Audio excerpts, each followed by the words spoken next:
Hello students, in this particular video, or we can say our series of video, we will be understanding Shakespeare, The Merchant of Venice. Now, as per your convenience, I have come up with this particular series of videos explaining The Merchant of Venice, and as from the title you can make out, the explanation is going to be in English. That means English as well as Hindi, so that you have a better understanding of the play as well as all the characters and situations and plots that are taking place in this play. For your proper understanding of the play, we are going to do this particular explanation right from the beginning, that is Act 1, all the scenes, and gradually moving to Act 2, 3, 4 and 5. So without wasting any time, let's quickly jump to Act 1, Scene 1. I'll be reading out the speeches for you, and from there I'll explain you the entire text as well as give little bit of explanation in general of the speeches that we are doing.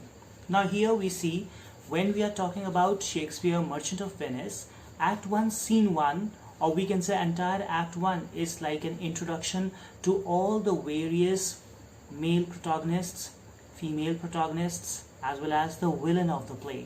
So here we see the story revolves about two main characters, and they are Antonio and Bassanio. So in this particular scene, we see the introduction of these two male characters. While they are not together, they are along with their friends, other friends, but at the end of the scene, they come together, and how the other things are revealed, told to the audience. Next is Act 1, Scene 2. In this, we are shown the two main female protagonists of the play, and they are Portia and Nerissa. One is for Bassanio, of course, whereas Nerissa is related to one of his friends, that is Gratiano.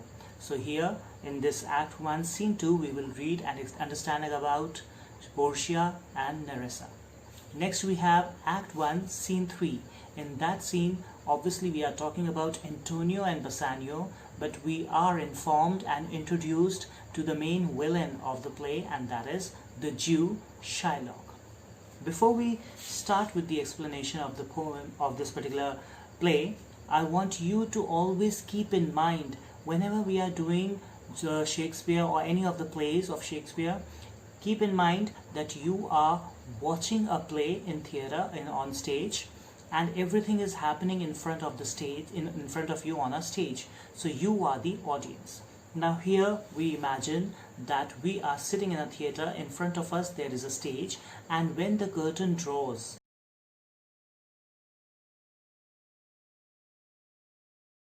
the introduction of the first character, and that is Antonio. He is there with two of his friends, and they are Salarino and Salanio. Now Salanio, there are other friends besides them. We do see other friends as Gratiano, Lorenzo, and they are all friends with Bassanio and Antonio. So it's a gang, you can say, a group or a gang of all the friends who are of maybe the similar age. When they say my lord, that is out of basic decency. It does not mean the other one is the servant and the one is the lord. It simply means a respectable greeting to their friends. Here Antonio is shown in the play, in the beginning of the play. On the stage he is walking around and he is very tensed, and at that time his friends Salanio and Salarino, they are trying to ease him out, to find out what is the thing that is bothering him, and he shares his views with them, and they have a discussion about the sadness or the worries which seems to be bothering Antonio. So here we see what happens. Let's get down to the explanation in English. So here it is. First scene takes place in Venice, where in Venice on a street, Antonio, Salarino and Salanio are walking around, and they are in conversation. So Antonio says, "In sooth, I know not why I am so sad. Truly, I don't know why I am so sad. मैं इतना उदास क्यों हूँ? It wearies me. You say it wearies you. Now this sadness is making me tired and in a very bad condition. You say you are being tired of my condition, but I myself am tired of this. But how I caught it, found it, or came by it, what stuff it is made of, where it is born, I am to learn. He is saying, मुझे ये sadness कहाँ से लगी, कहाँ से मिली, I have to still find it out. मुझे नहीं पता ये मैं कहाँ से, किस वजह से सैड हूँ, कहाँ से मुझे ये सैडनेस हुई है.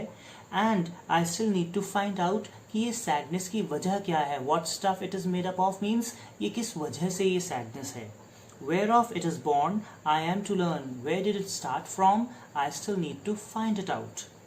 And such a want with sadness makes of me that I have much ado to know myself, and this sadness has made me so absent-minded, so out of my basic decent character, that I still need to know a lot about myself. I still need to discover a lot about my own self, why I am behaving like this, why I am sad like this.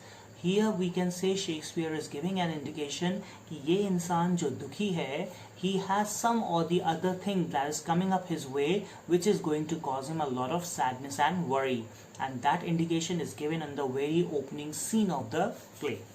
Salarino says, your mind is tossing on the ocean, there where your argosies will portly sail, like Signiers and rich burghers on the flood, or as it were the pageant of sea do overpeer the petty traffickers. Here Salarino is saying, I know why you are worried, क्योंकि तुम्हारा दिमाग और तुम्हारी सोच जो है वो अभी oceans में है. Why is it in oceans? Because there your argosies. Argosies are basically the rich merchant ships or cargo ships. They are on the sea, in the out there on the voyage, and they are sailing over there. And then he describes the ship कि वो यहाँ पर ऐसे जा रही हैं जैसे एक भीड़ में एक अमीर सिग्नियर जाता है. So everybody seems to be like looking at all towards him, bowing down to him out of respect. And so in that case, यहाँ पे floods पे और water में your ship is moving as the big rich signers, rich gentlemen, and बाकी सारी ship जो है वो petty traffickers हैं. Means they are all small commercial boats looking like smaller people or the common people. That courtesy do them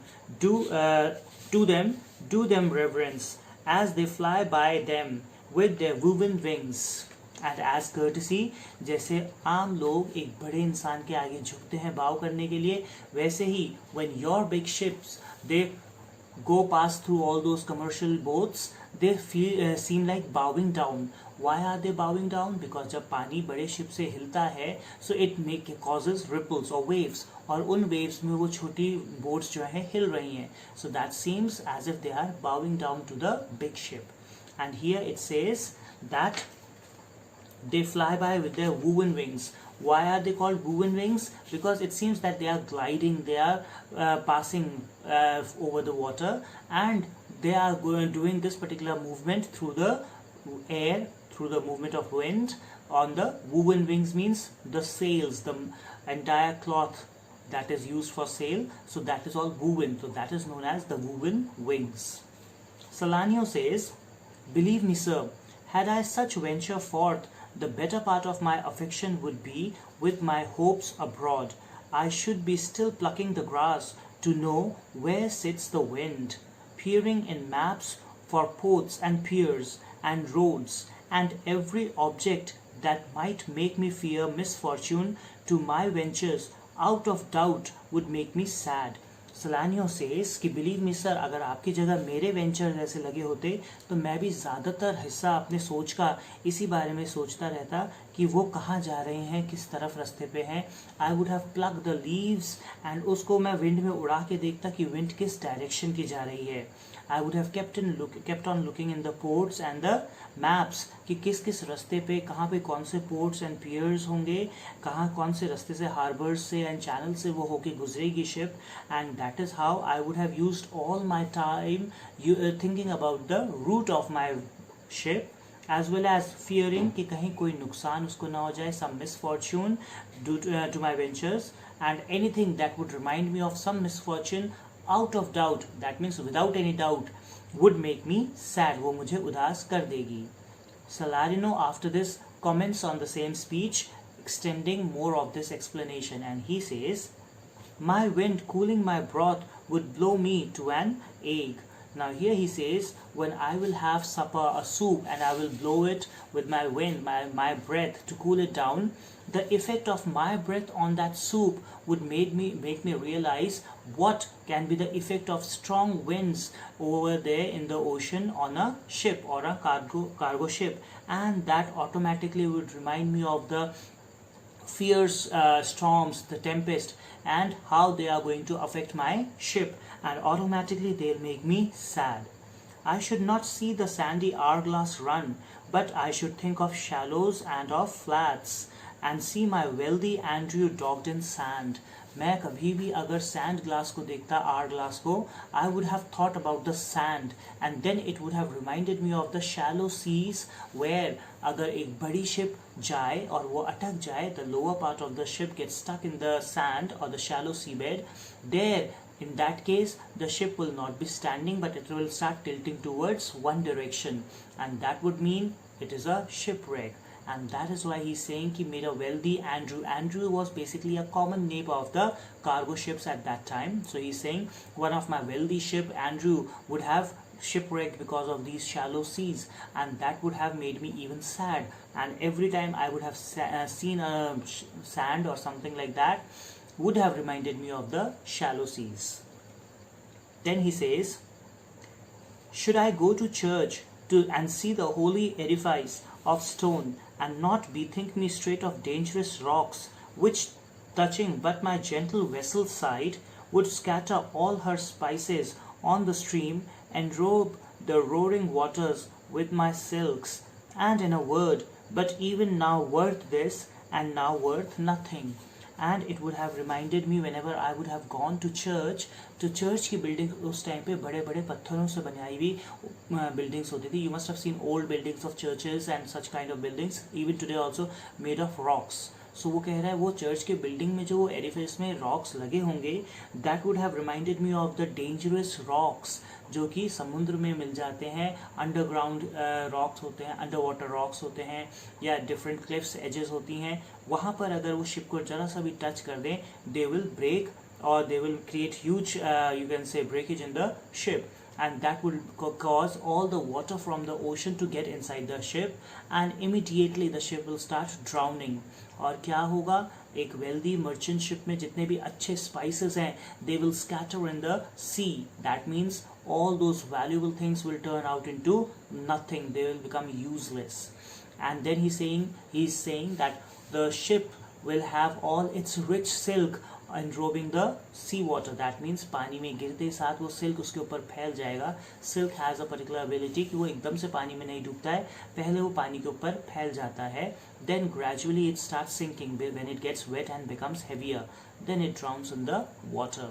And इसी तरह से वो बता रहा है कि वही silk which was worth everything a moment before will become worth nothing in just a moment.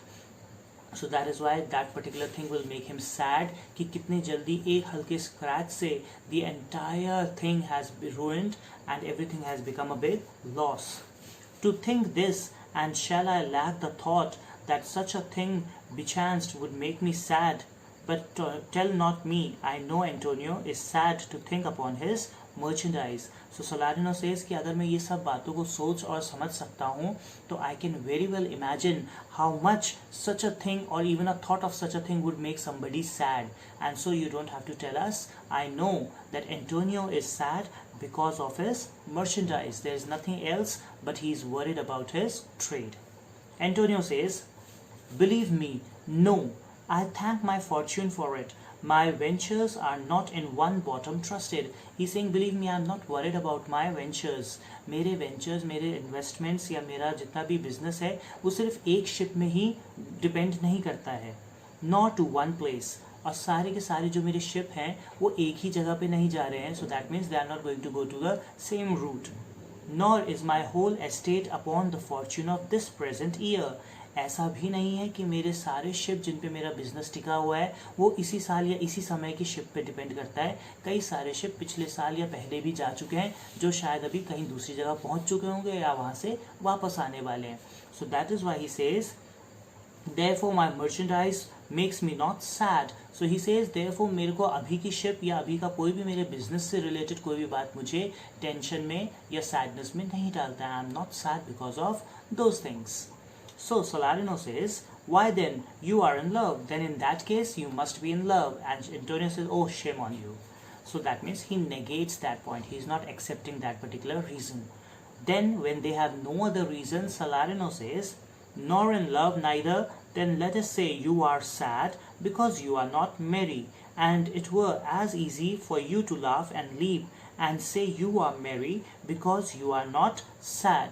Now he is saying कि अगर तुम दुखी नहीं हो उसकी वजह से and you are not in love, तो only explanation is just like saying you are sad because you are not happy. Like you can dance and jump and sing and say I am singing and dancing because I am not sad. There can be no other explanation for that.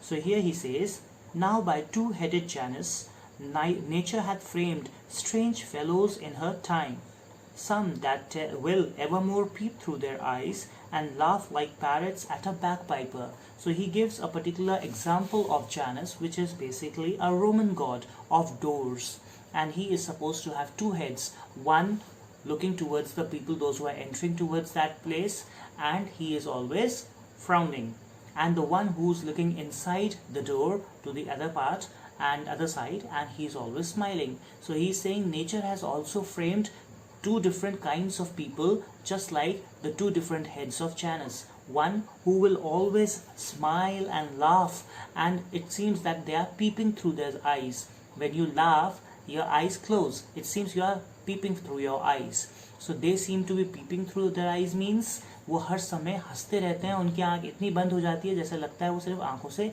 झांक रहे हैं. And they laugh on the most stupid things also, like अगर एक bagpiper को एक parrot के आगे बजा दिया जाए, he will not understand that music and maybe start cackling and maybe shouting and laughing. Similarly, if they don't even understand the thing, such type of people will show their teeth and smile and laugh. And other of such vinegar aspect that they'll not show their teeth in way of smile, though Nestor swear the jest be laughable. And on the other hand, there are some people, those who are so serious, they don't feel like even smiling, even when the condition or circumstance is such a laudable or such a condition which is something where anyone can laugh. He gives an example that even Nestor would swear that it is a laughable joke. Now who's Nestor? Nestor is basically one of the Greek general who used to laugh very rarely, and when he laughed, it meant that the thing was really ridiculous or laughable. So he's saying even when he would swear that it is laughable joke, such people will not show their teeth or they will not smile. So these are two different kinds of people, some who always laugh, some who don't laugh at all. Salanio says, here comes, at this particular moment, there enter the other friends of Antonio, the other main protagonist, Bassanio, and Salanio is informing that only that here comes Bassanio, your most noble kinsman. Kinsman means a relative, a person who's very close related. Over here it means a very close friend of Antonio. Along with him there is Gratiano and Lorenzo, and so he says, fare you well, we leave you with a better company. He says, we are going to leave you because now you have more dear friends, or your dearer friends have come, and so that is why we should leave. Salarino says, I would have stayed till I had made you merry, if worthier friends had not prevented me. मैं यहाँ उतनी देर तक और रुकता जब तक मैं आपको खुश नहीं कर देता, अगर और ज़्यादा आपके करीबी दोस्त आके मेरे को रोकते नहीं. That means he's saying now you have even more close friends, so that you don't require us. You will automatically be cheered up with the better company of your friends. Antonio says, your worth is very dear in my regard. I take it your own business calls on you, and you embrace the occasion to depart. वो कह रहा है मेरे लिए मेरे सारे दोस्त एक बराबर हैं, और मैं ये मानता हूँ कि तुम्हारा अपना कोई काम है जिसकी वजह से you are trying to sneak out and taking this as an opportunity to go away, that these friends have come, that is why we are leaving you, because you have some of your own personal work to be done or to be attended. At this time, Bassanio, Lorenzo, Gratiano, they all enter. They greet each other. Salarino also talks to them, and Bassanio talks to them and says, good signors, both, that means both of them, Salarino and Salanio, when shall we laugh? Say when. You grow exceeding strange, but must it be so? तुम दोनों जो हो बहुत ही strange हो रहे हो, means तुमसे मिलना बहुत ही रेयर हो रहा है. We have not met for a long time and tell us when shall we meet and laugh together और enjoy our time together. Salarino says, we'll make our leisures to attend on yours. हम बहुत जल्दी अपने schedule में से time निकाल कर आपके साथ आएंगे so that we can stay together, laugh and enjoy each other's company.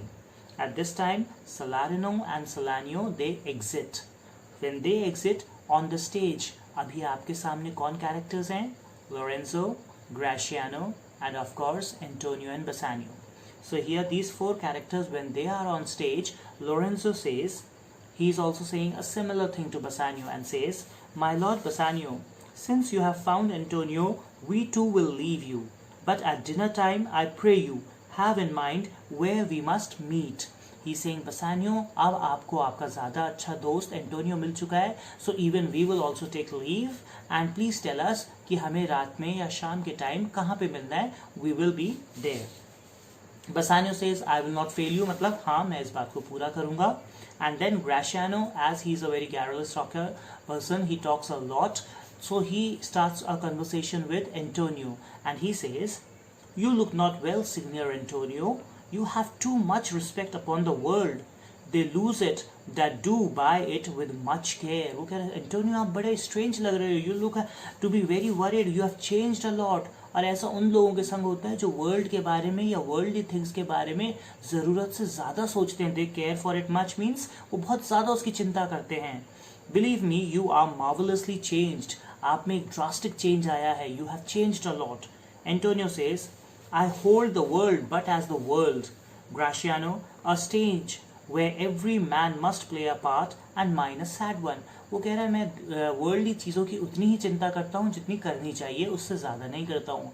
But मेरा मानना ये है, this world, entire world is a stage and we are all people playing our own parts, and over here mine is a part of a sad character. So Graciano is intrigued by this conversation on this topic and he says, let me play the fool then. तब मेरे को, over here in Shakespeare's plays, fool doesn't mean a stupid fellow. Fools were rather more intelligent people. They were considered to be witty, intelligent, having a lot of knowledge of the language and the words. They used to play pun. Pun means something where you use a word or a conversation in two different perspectives. So these were the very intelligent people and they were always there to make everybody enjoy the situation, create mischief as well as funny moments. So he's saying, I would like to play the fool. With mirth and laughter let old wrinkle come, and let my liver rather heat with wine. I would like कि मेरे जो wrinkles आए, they should come with all the laughter. When you are sad, you get wrinkles over here on the forehead. But when you are laughing, you get wrinkles over here. And excessive laughing makes you get wrinkles over here. So he's saying कि wrinkles तो आनी ही है. Why to get the wrinkles of tension rather than getting wrinkles of laughter and happiness? Then he says, I want my heart to be heated with to be warm with the wine. Wine is a symbol of enjoyment, merrymaking, and it keeps your heart and body warm. Whereas he's saying, than my heart cool with mortifying groans, rather having myself aching and sighing in pain, दर्द भरी आहें निकालते हुए, आवाज़ें निकालते हुए दर्द भरी, उससे अच्छा है कि मेरे अंदर वाइन की गर्माहट, gratitude, warm feelings हो. That means taking everybody friendly feelings के साथ. That is what I want. Why should this is an important explanation. He says, why should a man whose blood is warm within sit like his grandsire cut in alabaster? Grandsire means grandfather. Alabaster is a white stone through which the statues were made.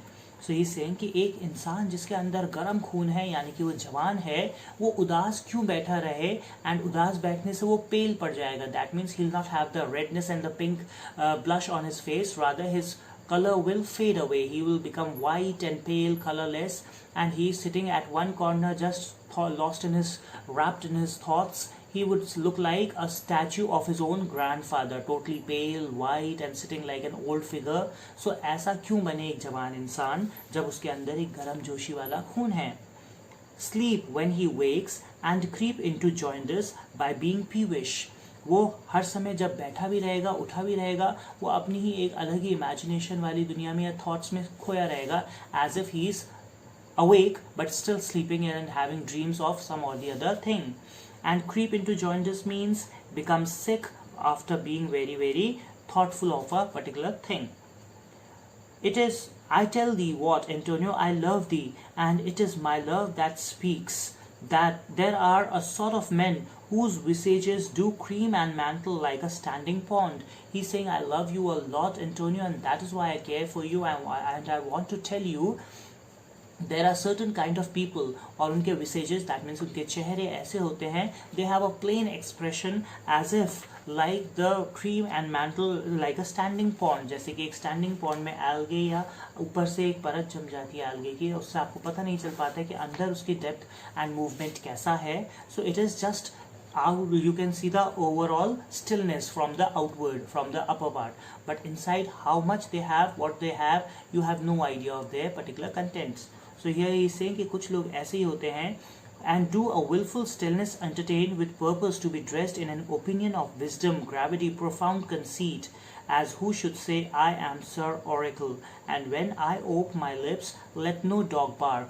वो अपने मुंह पे ऐसे stillness and calmness and still expression रखते हैं, so that people should think, oh, they are very wise and they are having a lot of knowledge, and it seems as if they want to convey this message to people that I am the voice or the medium of God. When I speak, the God speaks through me, and it is a word of intelligence, and when I speak, nobody shall open their mind, nobody should speak in between or interrupt me, because whatever I say would be the words of knowledge. It is what they portray.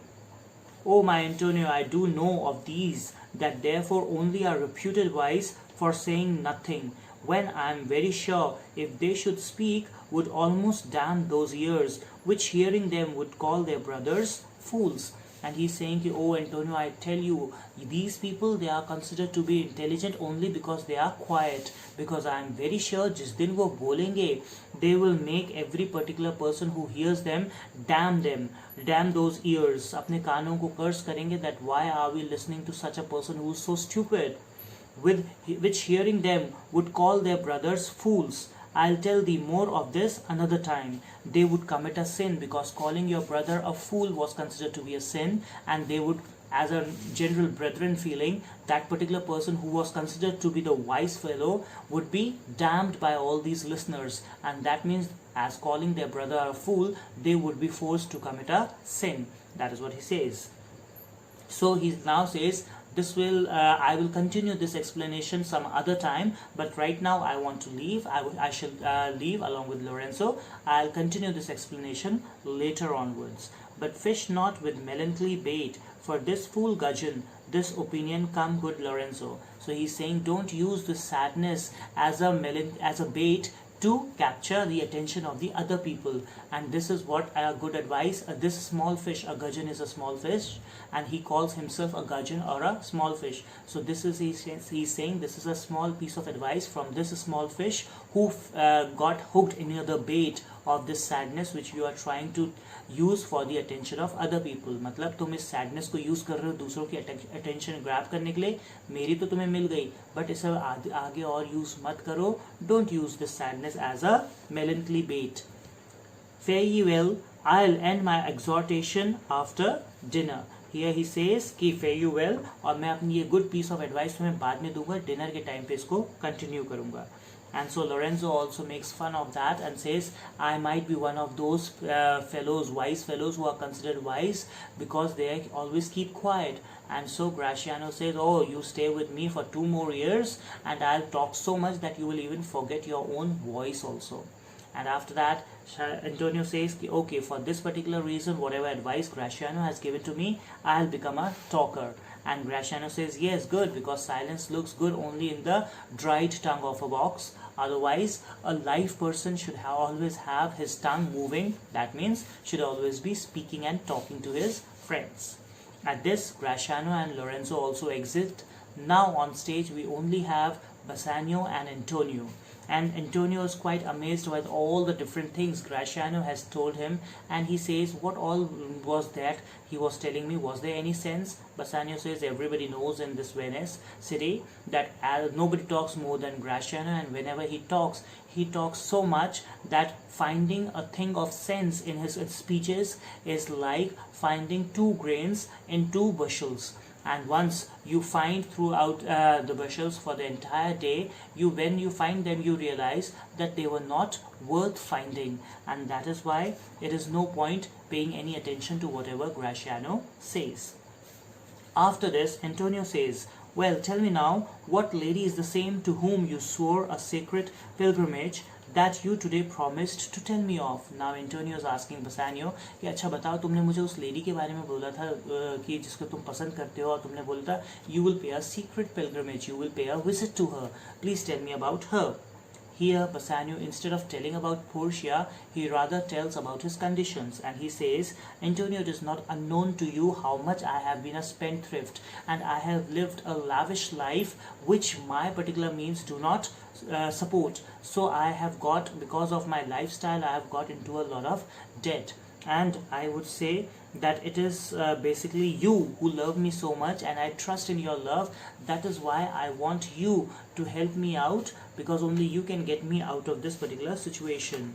So here Antonio says, I pray you, Bassanio, please tell me, what can I do for you? And if it is all in my particular possibilities, capabilities, I will try everything. You can see my purse, my person, and my extremist means. All these 3 things are ready for you. You can use them at your discretion. So Bassanio says, it's nothing like that. It is just that once I have got into debts, I want to clear them, but I want to use my childlike innocent plan for this. And that is, when I was a child, I lost one of my arrows while practicing the bow and arrow thing. At that time, I would take the same kind of an arrow and point it in the same direction with same force. I would throw it, and then I would check that particular movement of that arrow very carefully, and then find inspecting this second arrow very carefully. I would often find both the arrows. By risking one, I could find both of them. And the same thing I want to use this particular idea, that I will again take some debt for you. This time I'll spend it very carefully, keeping an eye on all the expenditure, and with that I will be able to recover all the money that I have spent, and I will give it back to you. And through that I might be able to understand and get back the money which I spent earlier and got into this debt. And he says, even if I am not able to do all these things successfully, at least I'll be able to keep a track of this time's debt, and I'll be able to give it back to you. Antonio says, oh, you are thinking so much and asking my permission about all these things. You should have asked me directly, and rather ordered me. And by doing this, you are doing more harm to me, doubting whether I'll do it for you or not. You should have straight away come and told me. You should have told me that, Antonio, I want this much amount of money, and I would have given it to you. So you better tell me that. So Bassanio says, now he talks about Portia, and he says that Portia is fairer than the word fair itself can be. She has beautiful qualities. Her virtues are beyond you can say explanations. And he says that sometimes through her eyes I have seen speechless messages that she loves me. So that is how we are given an indication that Bassanio knows Portia since long time, or you can say even before the beginning of the play. He has paid a visit. Later also we come to know that Portia also knows Bassanio, because she does talk about him when Nerissa mentions about Antonio. So here he says that she is nothing undervalued, or not at all less than Brutus and Cato's daughter, and that is another character of another play of Shakespeare itself. So she was also named Portia, Brutus's daughter. So he's saying he is just similarly, she is also equally beautiful than like Portia of Brutus. And it is not only that Antonio likes her, that is why he's praising her. Even the entire world knows about Portia's beauty, and that is why different suitors are coming from different places. They are crossing the wilderness, the desert areas, as if they are just small or normal trade routes. And then people coming from the watery kingdoms where the waves go high up to the sky, as if spitting on the face of the sky, and they are just crossing those oceans and ships and streams as if they are just crossing a small river, and they are all coming to this particular place, Belmont, and they have made it like the coast of Colchis. Colchis, basically the legend is on Colchis there was a dragon which had this particular golden fleece, for which Jason had come and fought with that dragon, and after killing it he took that golden fleece with him. So he was the real warrior and a hero. So he is saying all these suitors want to be Jasons, and they have come over here in a particular order to win this particular golden fleece, that is the valuable thing, and that is Portia herself. So here he's saying, and I feel that something within me, the gut feeling makes me feel that if I get a proper chance to be a rival to all these suitors, I will not fail. I will be able to win Portia as my wife in that lottery system. Only thing is, I require money to be over there, present myself as a suitor for Portia. Antonio says that all my fortune, everything is out on stake in the oceans. I don't have any money, any commodity right now with me to raise any amount for you or to give any amount to you. But yes, I can give you my name, my goodwill. You can go out in this entire city of Venice and find out through all the money lenders whatever amount of money you can get on my goodwill, for my namesake, and that is whatever your requirements are. You can even stretch the amount more than that, so that you can spend the money lavishly and get the maximum amount of money that you want. You can take it on my behalf. I will be a sure shot guarantor for that from whoever you take that particular amount of money. So you go find out in the particular city anywhere, and even I'll also go and I'll also inquire from all the money lenders wherever I can get whatever amount of money you require. And that is the assurance that was given to Bassanio by Antonio, and that is how they both go out in the streets so that they can find some money lender who could support their requirement, or who could satisfy their requirement of, we know, 3,000 ducats later onwards. And in the third scene we'll see who's the person who helps them out. So with this we come to the end of Act 1 Scene 1. In the next video we will be doing Act 1 Scene 2. Thank you.